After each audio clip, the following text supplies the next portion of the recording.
Due to excessive rainfall during the past month, the water levels rose sharply in the upper reaches of the Kanji River and adversely affected areas which are not declared drainage and irrigation locations. That's what Agriculture Minister Noel Holder says. The result of this is farmers who have or cattle owners who have their animals grazing in common on these pastures.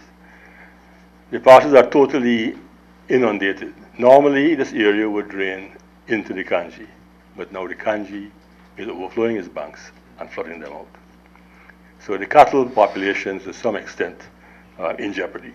Minister Holder explained that farmers have complained thus far of thousands of their cattle dying as a direct result of the flooding.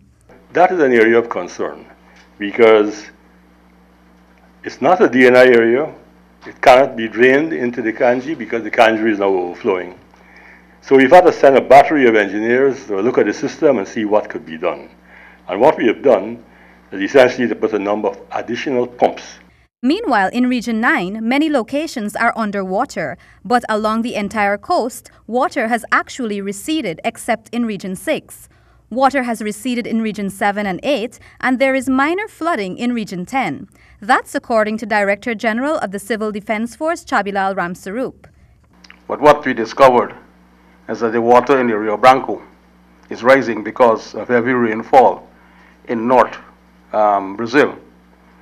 There has been sunshine nearly for the entire week in Region 9.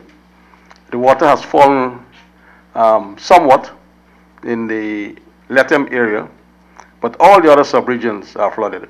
The CDC has advised all farmers in Region 9 to reap all their crops which are at the stage at which they can be reaped, and that while there is no food shortage in that region at present, should the rainfall continue in North Brazil, then it is a possibility that the region will encounter food issues.